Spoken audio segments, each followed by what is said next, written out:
día miércoles 14 de octubre, estamos aquí en la edición de la mañana del Comercio TV, Ali. Muy buenos días con todos nuestros amigos televidentes que se unen en nuestra señal para estar muy bien informados cuando son las 6:54, mira tú, en el Comercio TV. Así que invitarles a que el día sea espléndido, hoy amanecemos con sol, va a estar nublado, de cualquier manera hay que prepararnos porque hoy se pronostican lluvias. Bueno, parece que están ya viniendo esas lluvias. Sí, parece... Toca... a medias, ¿no? O sea, exacto, vienen a medias. Yo creo que toca estar preparado para los distintos climas que puedan ocurrir en el día. Sin duda, totalmente de acuerdo. Échale buena energía, vive un día a la vez. Acá tenemos mucho para contar. Y le vamos a contar que colectivos ciudadanos interpusieron 2 demandas penales contra el líder indígena Leonidas Issa por los delitos de incitación al odio y daño de bienes patrimoniales a raíz de los actos vandálicos al monumento de Isabel la Católica. San Francisco de Quito. Ciudadanos autoconvocados se dieron cita en la Fiscalía de Pichincha, donde llegaron representantes del movimiento cívico Libres para denunciar penalmente al líder indígena Leonidas Issa, a quien responsabilizan por los hechos vandálicos ocurridos a propósito del Día de la Raza en Quito. Una denuncia por delito de incitación al odio, primero, y 2, una denuncia por delito de atentado contra bienes patrimoniales. Y es que rechazan la violencia con la que grupos indígenas y otros se manifestaron en contra de la identidad española, pero más allá de eso, denuncian que existen constantes agresiones a la ciudad de Quito. La protesta no debe venir acompañada del atentado, del vandalismo, del terrorismo, del miedo. Lo que no entiendo es que ellos son hermanos ecuatorianos y realmente esta no es la forma de tratar a una ciudad capital que merece respeto. La tarde del lunes, el movimiento indígena y sus simpatizantes intentaron derribar la estatua de la reina española Isabel la Católica. La manifestación produjo encuentros violentos con la policía, pero también con otros ciudadanos que por su lado conmemoraron la hispanidad. Una de las afectadas fue Mamela Fiallo, que por su lado también planteó una denuncia contra Issa por agresión física. Nosotros sufrimos ayer un acto de odio ideológico, sexual y racial. Azotaron a esta mujer con ortiga, con la complicidad de Leonidas Issa y sus secuaces que estaban ahí atrás. El alcalde de Quito, Jorge Yunda, además anunció en sesión del Consejo Municipal que presentará una denuncia por los daños a la ciudad de Quito. Nosotros no permitiremos que estos actos de vandalismo, vengan de donde vengan, queden en la impunidad. Informó Carolina Basante. Qué increíble realmente, ¿no? Increíble realmente. Cristian Cruz dejó de ser presidente del Consejo de Participación Ciudadana y Control Social. Es una vez que el Pleno de la Asamblea Nacional, con 124 votos afirmativos, aprobó su censura y destitución. Cruz fue acusado por haber obtenido su carnet de discapacidad de forma fraudulenta.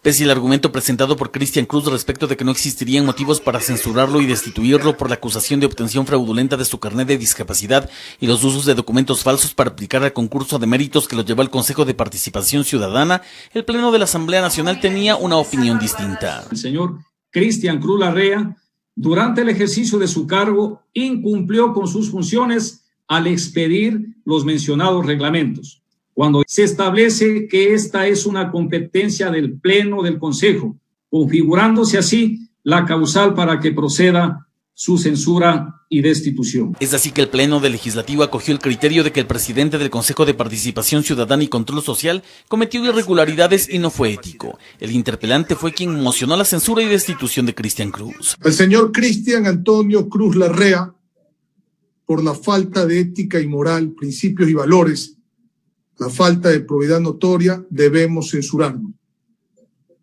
Por la ilegalidad y el incumplimiento y arrogación de funciones, debemos destituirlo. Y en la votación de los 129 legisladores registrados, 124 dieron su voto a favor y existieron solo 5 abstenciones. Esto dio paso a la censura y destitución de Cristian Cruz por el incumplimiento de funciones. En la parte resolutiva se recomendó enviar el informe de juicio político a la Fiscalía, a la Contraloría y demás instituciones que correspondan para que se realice la respectiva investigación en contra del funcionario. Informó Javier Rosero. Y el presidente del Legislativo, César Litardo, notificó a la Comisión de Fiscalización de la Asamblea Nacional la calificación del juicio político contra la ministra de Gobierno, María Paula Romo, acusada por los legisladores Roberto Gómez, Lourdes Cuesta y Amapola Naranjo de un supuesto incumplimiento de funciones durante las protestas. La comisión tendrá que convocar a sesión para abocar conocimiento del juicio y así establecer el respectivo cronograma de comparecencias. Vamos a Guayaquil. Ayer se suspendió la audiencia de vinculación de Paul Granda a la investigación que se sigue por presunta delincuencia organizada en los hospitales de El IES. La defensa técnica de Granda alega que los elementos presentados por la Fiscalía no son probatorios. Veamos. La audiencia de vinculación de Paul Granda, expresidente del directorio del Instituto Ecuatoriano de Seguridad Social, al proceso por delincuencia organizada en unidades hospitalarias del IES en Guayaquil. Se instaló la mañana de este martes en la Unidad Judicial Norte de la urbe, pero horas más tarde la misma se suspendió, debido a que la defensa del implicado alega que el juez asignado no sería competente, pues Granda goza de fuero de corte. Porque el doctor Paul Granda López tenía rango de ministro y al tener rango de ministro, al ser presidente del directorio del Instituto Ecuatoriano de Seguridad Social, el órgano competente sería la presidencia de la Corte Nacional de Justicia. Uno de los elementos utilizados por la Fiscalía para la vinculación de Granda a la causa es la bitácora de ingreso a una oficina de Daniel Salcedo en un edificio ubicado al norte de Guayaquil, donde presuntamente se reunían para pactar los contratos. Versiones de personas que lo vieron como acudían a determinado lugar, donde habían ciertas reuniones, así como también convenios, ínfimas cuantías, subastas inversas dadas en el hospital. ¿Cómo puedo conocer una propiedad del señor Salcedo si no lo conozco al señor Salcedo? Y el día que hacen referencia a que yo presumiblemente hubiese estado ahí, era un día en donde yo estaba, por ejemplo, en una reunión con el presidente de la República. Y la segunda fecha que dan en esa bitácora, hay un registro de que yo salgo, pero no entro. En ese sentido, la defensa técnica añade que los hechos irregulares por la venta ilegal de medicinas en el año 2018 fueron denunciados por el propio Granda. Él los denunció, este proceso se inició precisamente por acciones del Instituto Ecuatoriano de Seguridad Social, tanto ante la Contraloría como la Fiscalía. En este caso son investigados los hermanos Jacobo Abdalá y Michelle Bucarampuley, Daniel y Noé Salcedo, y 10 personas más. También solicitaron la vinculación de Susana Mera, quien se desempeñaba como gerente del Hospital IES Ceibos, informó Adriana Peralta. Y un tribunal penal de la provincia de Guayas fijó la audiencia contra Abdalá Bucarán Ortiz, a quien la Fiscalía procesa por presunto tráfico ilícito de armas y municiones. La diligencia se llevará a cabo el 22 de octubre a las 8:30 de la mañana. Durante un allanamiento realizado el 3 de junio a la casa del expresidente, autoridades hallaron un arma de fuego y municiones, además de pruebas rápidas de COVID-19 y bienes patrimoniales. Se ratificó prisión preventiva para el ex asambleísta Daniel Mendoza. El juez de la Corte Nacional de Justicia, Marco Rodríguez, negó la solicitud de sustitución de medidas cautelares presentada por la defensa del procesado. Le contamos. El ex asambleísta Daniel Mendoza buscaba defenderse en libertad. Su abogada solicitó que se sustituya la prisión preventiva por la prohibición de salida del país, el uso de grillete electrónico y presentación periódica ante la autoridad competente. Sin embargo, seguirá detenido en la cárcel 4 de Quito. Esto tras la decisión del juez Marco Rodríguez de la Corte Nacional de Justicia, que negó la petición de sustitución de medidas cautelares. Esta defensa está en total desacuerdo, pues el juez es quien garantiza los derechos de cada uno de los procesados. En la audiencia de revisión de medidas cautelares desarrollada la mañana de este martes en la Corte Nacional de Justicia, el juez acogió la solicitud del fiscal subrogante Wilson Toainga, quien señaló que se deben continuar las investigaciones con la medida de prisión preventiva. En ese sentido, la defensa de Mendoza alegó que su cliente seguirá colaborando con la justicia. El señor Mendoza ha ratificado por varias ocasiones su deseo siempre de demostrar la verdad, de que el proceso conozca la verdad. Esta es la segunda vez que el juez Rodríguez niega un pedido similar a la defensa de Mendoza. El ex asambleísta está siendo procesado por el presunto delito de delincuencia organizada en la trama de corrupción de la construcción fallida del Hospital de Pedernales. Sin que se entienda esto, que es una cooperación eficaz, porque no es una cooperación eficaz, del señor Mendoza se ha podido dilucidar la verdad. Es por eso que se ha vinculado también al señor Eliseo Azuero. Precisamente Eliseo Azuero se encuentra prófugo. También en este proceso está vinculado el exdirector del Servicio de Contratación de Obras SECOP, Edmundo Tamayo. Se espera la fecha para la audiencia preparatoria de juicio. Informó Priscila Cadena.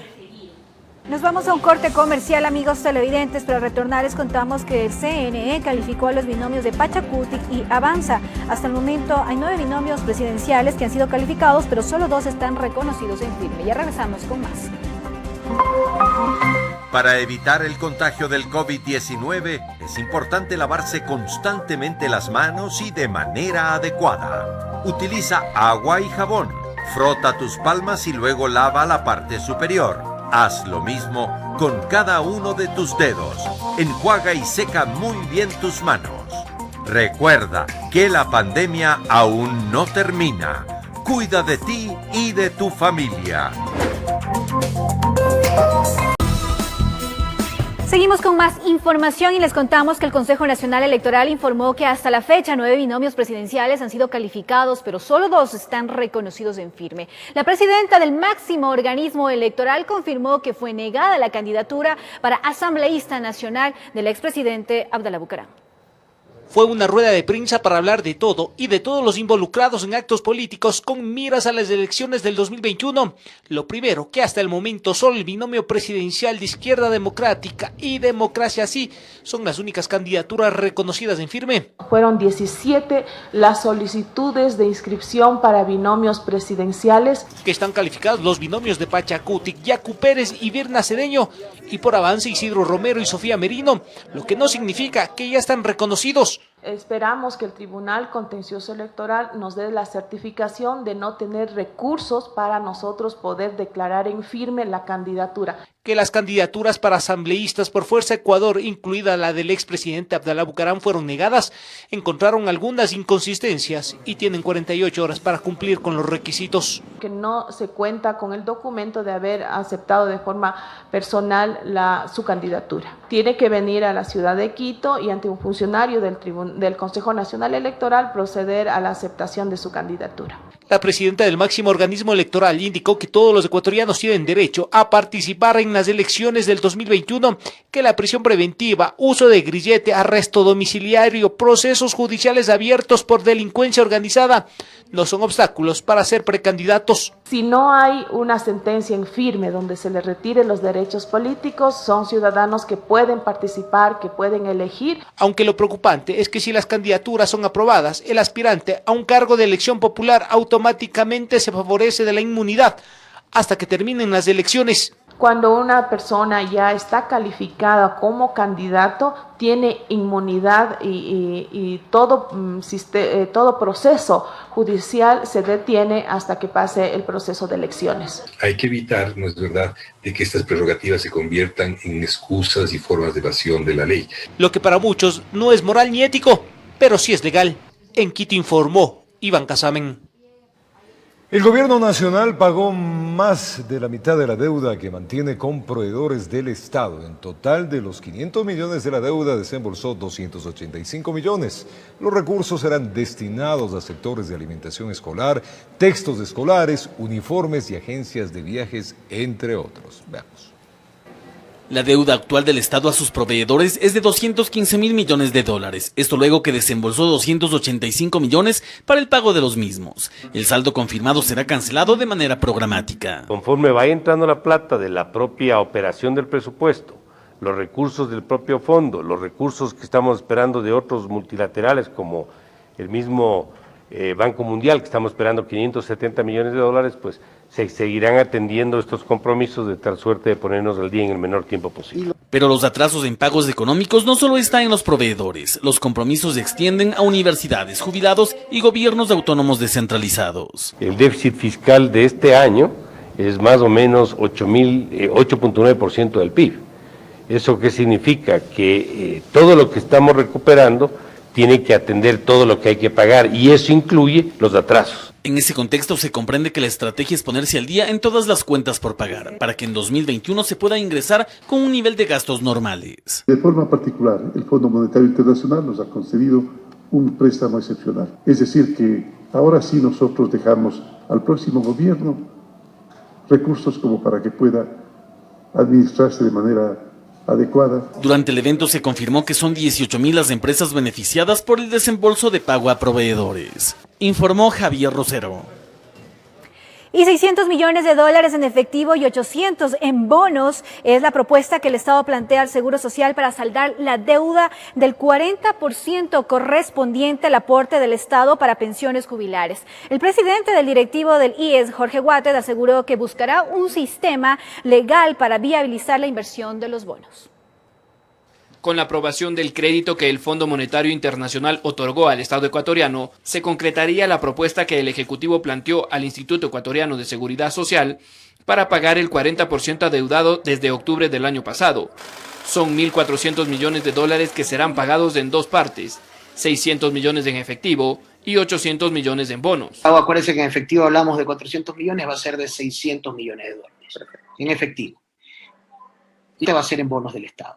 En bonos a 5, 10 y 15 años, con una tasa de interés por encima del 7.5, a la medida que el plazo es mayor, obviamente se incrementa la tasa de interés llegando casi al 8%. El titular del IES, Jorge Guatted, aseguró que ya hubo un primer acercamiento con el nuevo ministro de Finanzas, Mauricio Pozo, para concretar la propuesta, y a su vez expresó que el directorio buscará un sistema legal correcto para invertir los fondos recibidos y atraer liquidez del exterior. Esos bonos, obviamente, tenemos que ver cuál es el mecanismo de entrega, si va a ser vía pago directo o lo que se llama pago inversión. Desde el gremio de afiliados y jubilados resaltan las intenciones del Estado para saldar esta deuda, pero recuerdan al Ejecutivo que esta es una excepcionalidad, ya que este rubro es un egreso permanente del Estado y que no debería ser pagado con deuda. El 40% es un egreso permanente y por lo tanto tiene que ser cubierto con un ingreso permanente. También plantean que se trabaje en conjunto con el Ministerio de Finanzas y el directorio del IES en una reforma a la Ley de Seguridad que pueda asegurar la sostenibilidad de la institución a largo plazo. Y obviamente vamos a enviar una carta en las próximas horas al señor ministro de Economía y Finanzas a ver si abre un diálogo y llevarle propuestas alternativas de cómo se debe implementar la reforma al Seguro Social. Guatted afirmó que actualmente el Seguro Social mantiene conversaciones con los prestadores de servicios para auditar sus deudas y acordar pagos pendientes, de tal manera que no exista suspensión de servicios para sus afiliados, informó Mauricio Sánchez.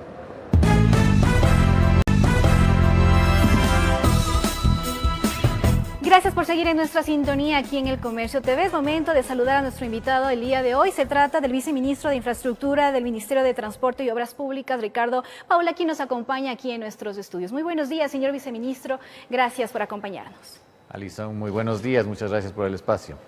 Señor viceministro, el pasado mes de agosto un tramo de la vía Baeza, el lago Agrio, sufrió varios colapsos debido a la erosión del río Coco. Ustedes tuvieron que hacer una variante precisamente por la emergencia. ¿Se tiene ya una solución definitiva para este tramo que está en permanente riesgo debido a la erosión? Sí, efectivamente, como usted lo ha señalado, ¿no? Un evento ocurrido el día 22 de agosto, de todas maneras con un antecedente desde principios del mes de abril. Hay básicamente dos puntos de afectación en el trazado entre Baeza y Lago Agrio, tramo de red vial estatal que conecta las provincias de Pichincha y Sucumbíos. Efectivamente, como cartera de Estado habíamos tomado las previsiones en función del evento natural sucedido y básicamente en el kilómetro 66 y en el kilómetro 68, donde teníamos previsto el desarrollo de dos variantes, se lo ha trabajado en ese sentido, estuvieron adecuados oportunamente, lo que garantizó que la conectividad en este sector no se puede interrumpir en ningún momento. El día 22 de agosto, como usted lo señalaba esta mañana, ocurrió el segundo evento donde hubo una pérdida así total de la estructura de la calzada de la vía. Habíamos tenido ya nuestra variante prácticamente lista, fue cuestión simplemente de unas pocas horas de lograr habilitarla para el tráfico y así es como había sucedido. ¿Y se tiene previsto realizar alguna otra variante? Había, de lo que tenía entendido, y que duraría 6 meses su habilitación, pero para eso se necesitaba de un presupuesto. ¿Esta variante ya está siendo construida? ¿Si nos puede explicar, señor viceministro? Sí, más bien ahí quisiera precisar. El plan de la cartera de Estado ha sido el siguiente: el desarrollo en primera instancia de estas dos variantes en las abscisas señaladas del kilómetro 66, el kilómetro 68, con el ánimo, como habíamos marcado, de poder mantener la conectividad estable. Luego, dentro de una planificación ya que viene de muy atrás institucional, el tramo entre Baeza y Lago Agrio entra dentro de lo que denominamos nosotros el plan de mantenimiento por resultados. Este es uno de los 7 tramos viales a nivel nacional que están considerados con este modelo de gestión, en el que se marca básicamente una intervención durante un año de lo que se denomina periodo de obras obligatorias, con una puesta a punto para dejar la vía en condiciones óptimas, y luego 4 años de mantenimiento a cargo de la empresa que se haga acreedora dentro del concurso público internacional, avalado por la CAF, entendiendo que es la fuente de financiamiento. De esta manera, lo que nosotros garantizamos es que estas dos variantes, que se las desarrolla de manera provisional inicialmente para mantener los puntos conectados, luego serán atendidos y trabajados de tal manera que se definan como tramos ya nuevos, ¿no?, con un desarrollo de geometría tanto vertical como horizontal y toda la señalética y medidas de seguridad óptimas para que tengamos pues una vía en perfectas condiciones enlazando la Sierra y Amazonía en la zona norte. ¿Y en qué está este proceso? ¿Se tiene ya la empresa que se va a encargar de esta obra y cuándo va a empezar? Bueno, precisamente señalarle, ¿no? Como le indicaba, son 7 corredores los que a nivel nacional se habían determinado dentro de esta modelación. De ellos, los 3 primeros, entendiendo la provincia de Esmeraldas, lo que es la E15, la conectividad desde Esmeraldas hacia Mataje en la parte norte. De igual manera, en la provincia de Chimborazo, desde Riobamba, la continuación después de la concesión de Panavial hacia el límite con Cañar. En el caso de Manabí tenemos la conexión desde Puerto El Carmen, Flavio Alfaro, Chone, y el tramo de Cojimíes Pedernales.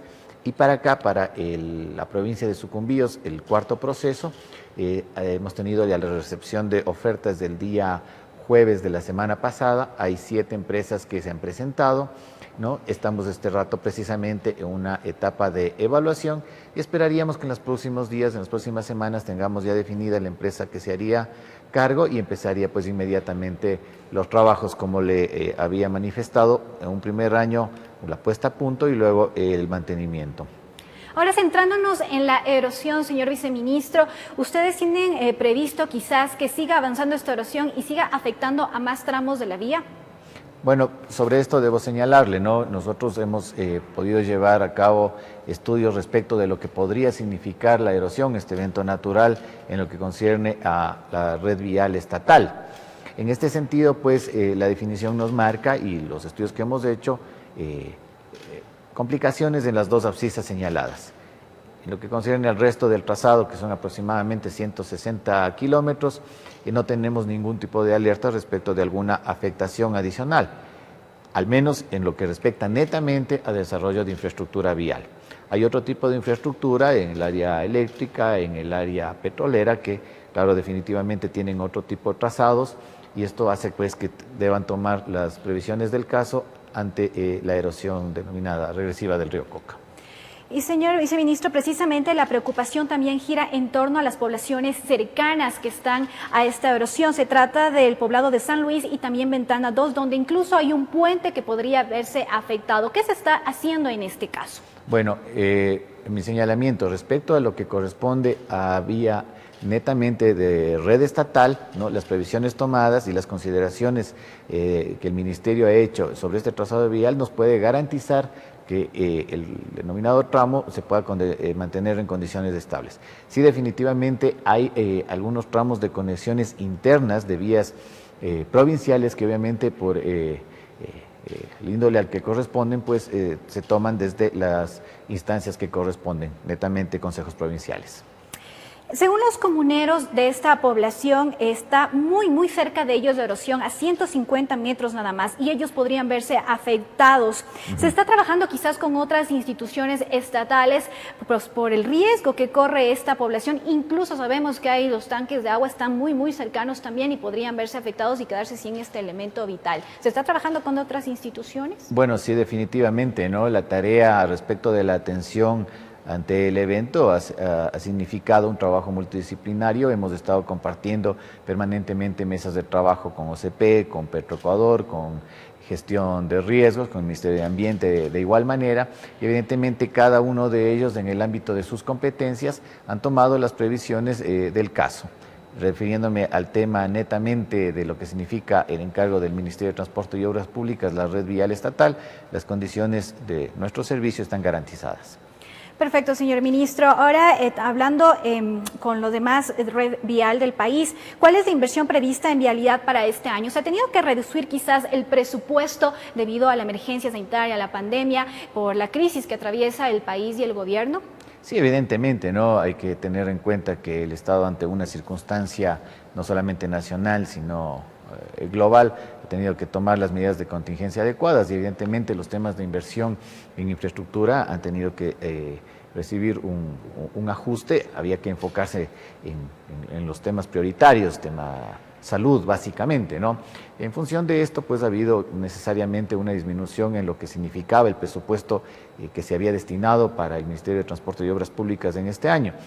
Sin embargo, ¿no?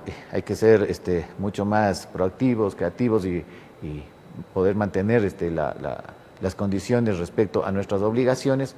Y puedo señalarle que los proyectos que venían establecidos básicamente con financiamiento de multilaterales y bancos externos se mantienen perfectamente activos. Incluso en la temporada de pandemia tuvimos la posibilidad de que las emergencias que de igual manera se venían trabajando en la provincia de Napo, se las mantuvieron activas completamente respecto de sus tareas, de sus labores, lo que nos ha garantizado poder mantener de igual manera conectividad, por ejemplo, con la ciudad de Tena. El tramo entre Baeza, Cotundo y Tena es uno de los que se trabajó con esa intensidad en esos días.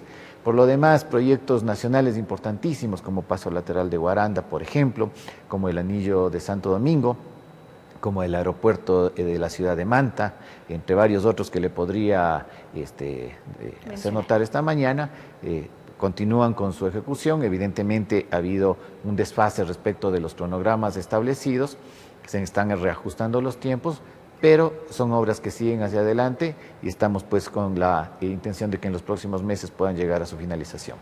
No han parado, pero ¿cuál ha sido la reducción? Y precisamente por esta reducción se ha pensado quizás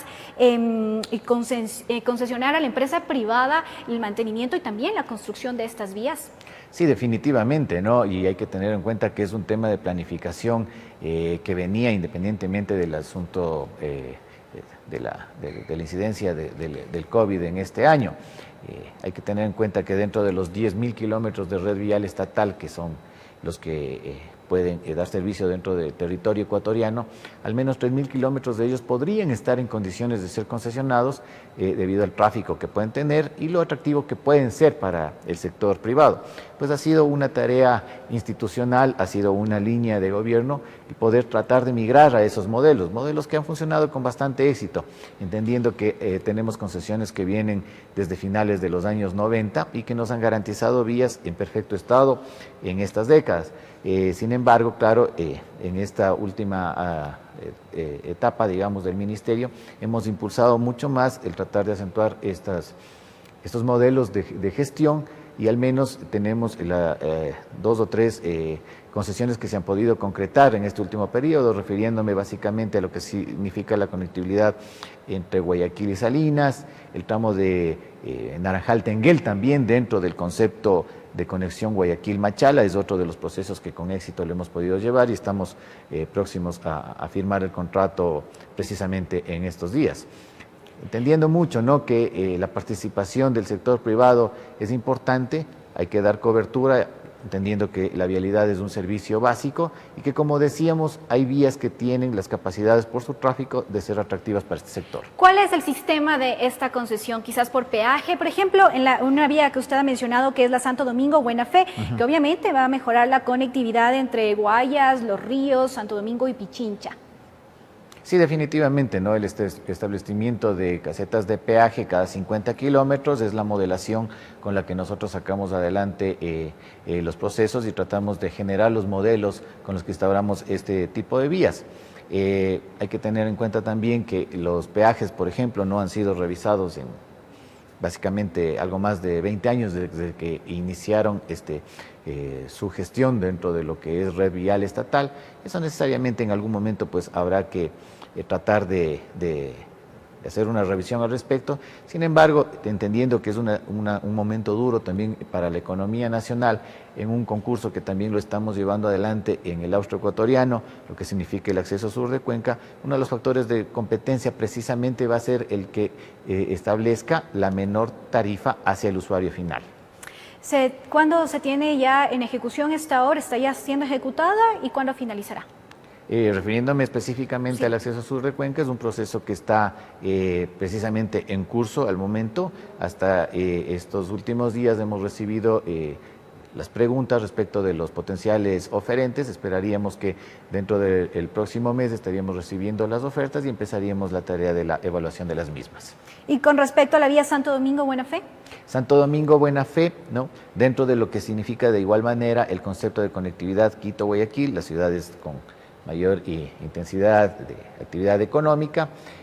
Debo señalarle el primer tramo desde Santo Domingo Buena Fe, es un tramo que ya está adjudicado, han iniciado ya labores, tareas en este tramo, y luego el segundo desde Buena Fe hasta Juján, llegando ya a la provincia de Guayas.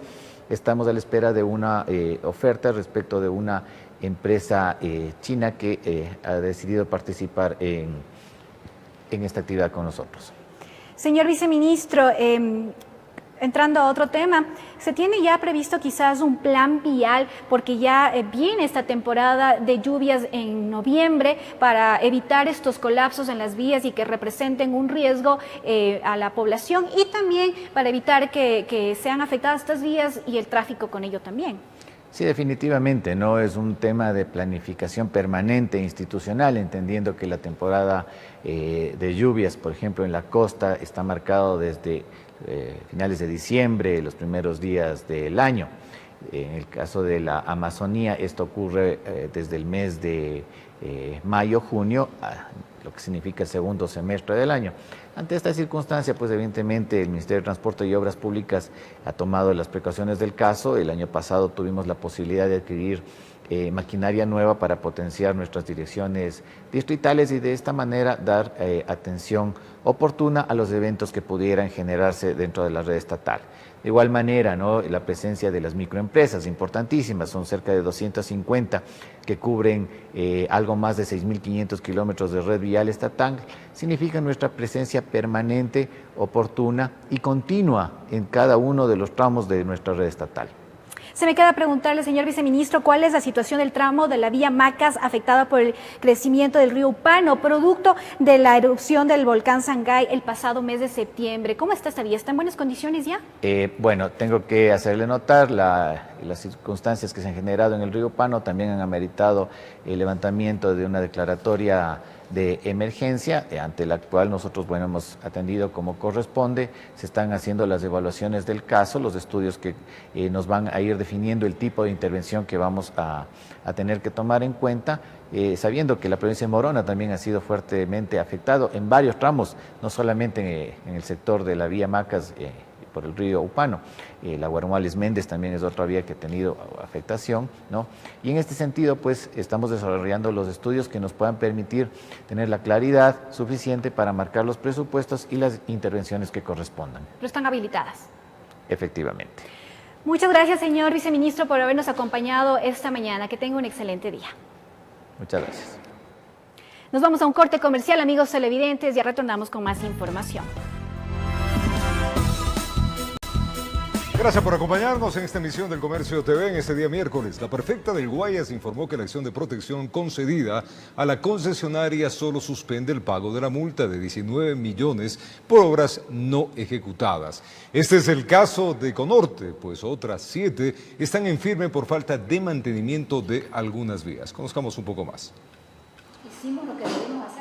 Al margen de una acción de protección que en el caso de Econorte no fue negada, a juzgar de la prefecta, en la aplicación de multas, siguieron el debido proceso. Al no tener respuesta, nosotros procedimos al siguiente paso. El siguiente paso era la multa y es lo que hicimos. En el caso de obras incumplidas, no hay que dar plazo porque no hay la obra. Entonces, ¿qué hicimos?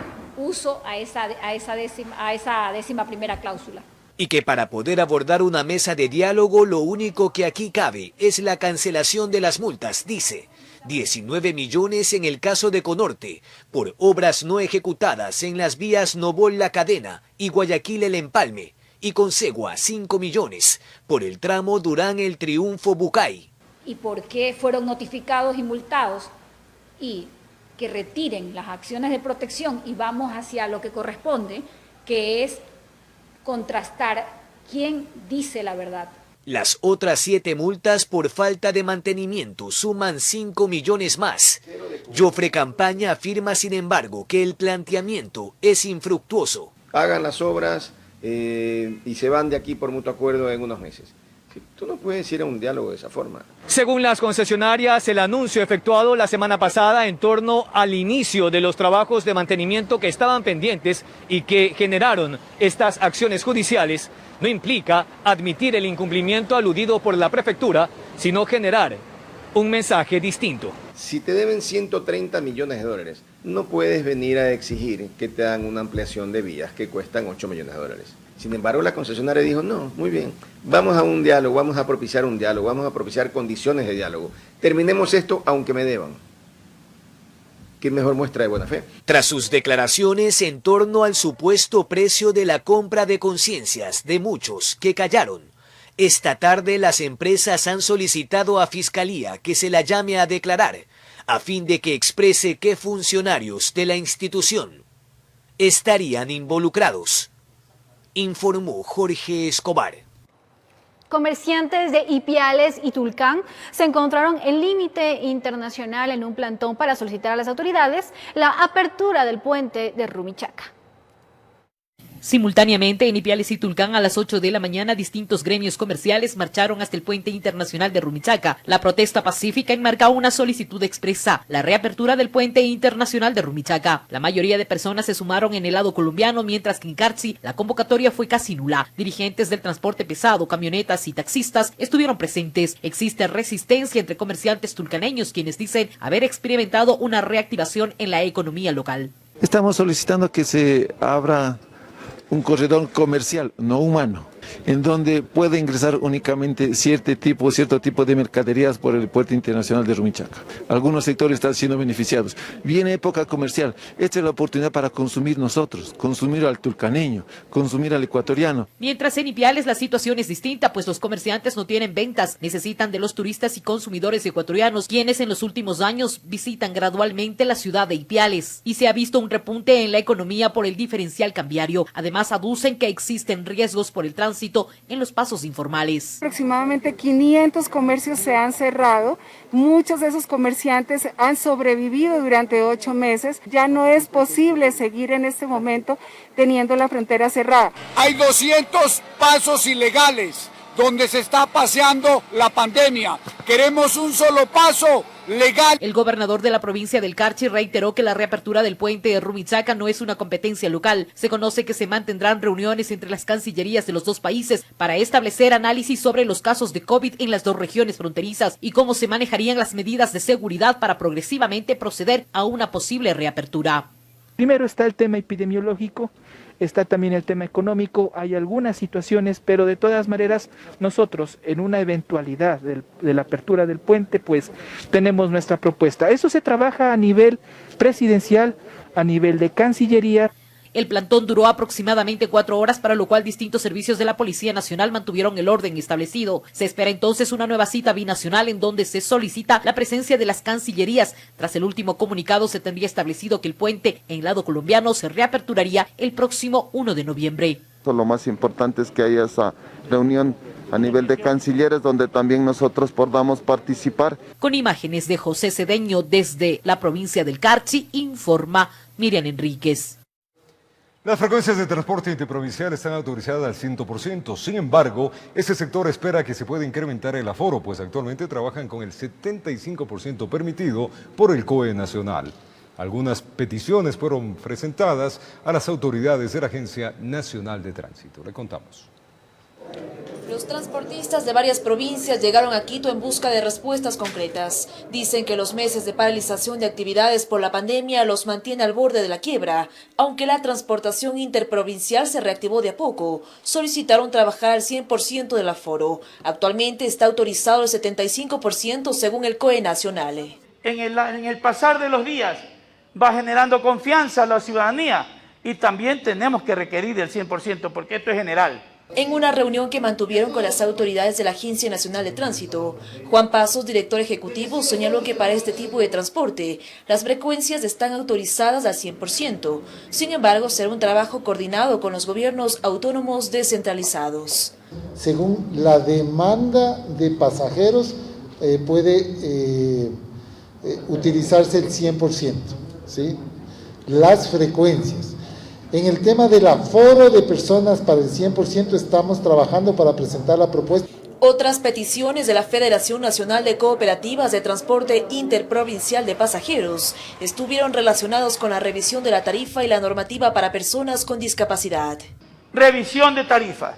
Si no hay revisión de tarifas, subsidie el combustible al transporte público. Las autoridades de la ANT confirmaron que por el momento se han tomado acciones como la prórroga de trámites de 150 días para este sector, además de solicitar la reactivación total de la terminal de Guayaquil.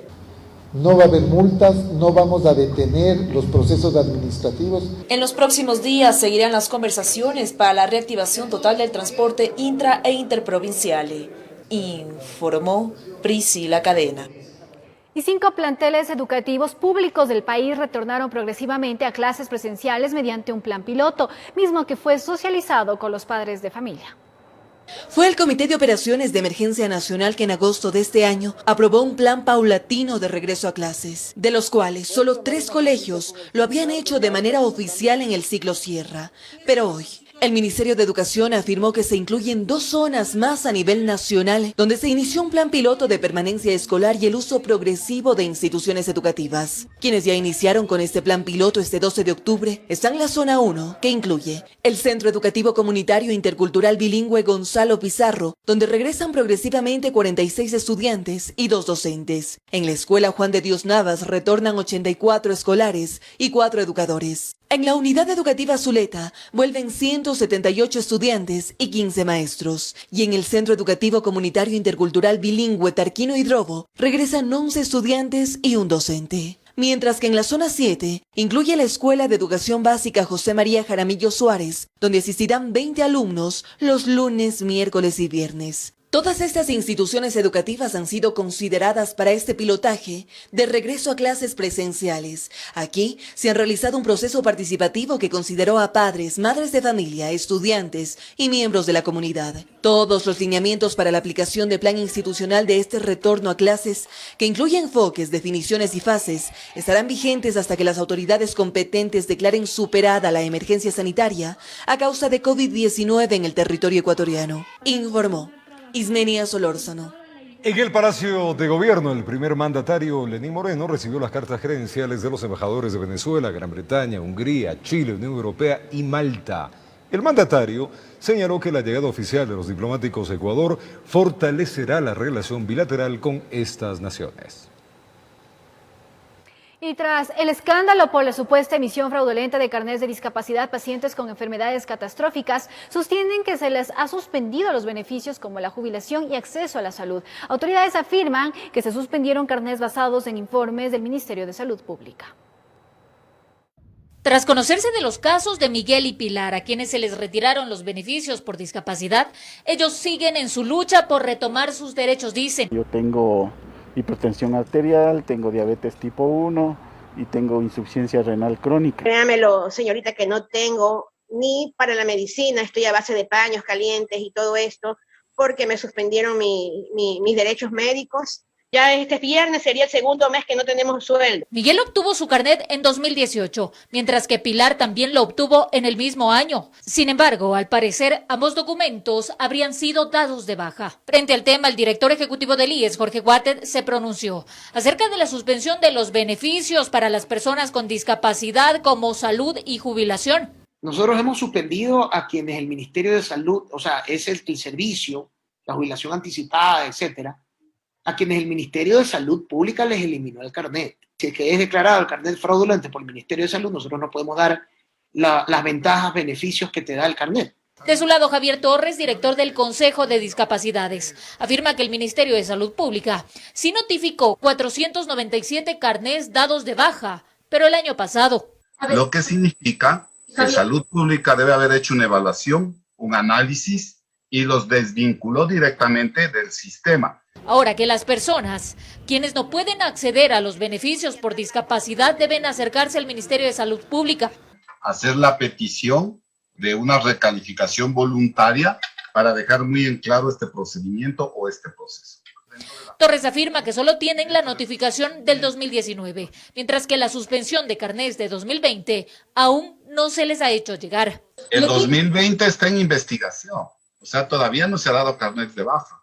Se está investigando. Pero mientras el tiempo avanza y las enfermedades se complican, ¿bajo qué parámetros el Ministerio de Salud Pública dio de baja ciertos carnets? Estamos a la espera de una respuesta. El informe que emiten dice que yo no consto como persona con discapacidad. Ese es el tema. Informo, Marilyn Jaramillo. Los pacientes con insuficiencia renal, amigos, viven un verdadero vía crucis, pues en medio de su doloroso tratamiento existe el temor de que los centros de diálisis ya no atiendan debido a una millonaria deuda que aún mantiene el gobierno. Ayer se realizaron plantones en la ciudad de Guayaquil, pues la mayoría no tiene cómo sustentar los gastos de manera particular. Veamos. Es difícil. Yo estuve al punto de matarme. Un fuerte dolor de cabeza en vísperas de Nochebuena la puso en el hospital, donde le confirmaron una enfermedad que desde hace 5 años trastocó su vida. No está acostumbrado a eso y saber que ya no ibas a ser la misma persona, que podías trabajar normalmente. Yadira tiene 35 años y trabajaba como empleada doméstica. Por su estado en 2017 dejó de laborar. Es una de las 15.000 pacientes que a nivel nacional exigen el pago de más de $200 millones a los centros de diálisis. Y el miedo a veces es que tú vayas al centro de diálisis y te digan, ¿sabes qué? No hay diálisis. O hazte la particular.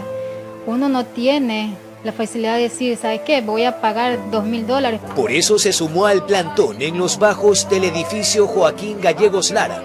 La vocera de los centros advertía que tras el fallo favorable de la Corte Constitucional, notificado hace un mes, y los 2.000 millones del FMI. Y no hay ningún tipo de acercamiento de ninguna autoridad. No sabemos qué están esperando porque ya llevamos 1.000 pacientes renales fallecidos durante la pandemia. No sé si están esperando que fallezcan más pacientes y ahí recién actuar. Aquí hay miles de pacientes que están en estado crítico, a punto de morir. ¿Qué ha sido lo más duro de todo esto? Lo más duro de esto, ver a veces sufrir a la familia. Saber que te puedes quedar en una máquina. Saber que tú no sabes, tú sales de tu casa y tú no sabes si vas a llegar a ver a tus hijos. Solicitamos una versión del Ministerio de Salud para conocer si hay fechas tentativas, pero seguimos aguardando una contestación al clamor de miles de familias. Informó Jorge Escobar.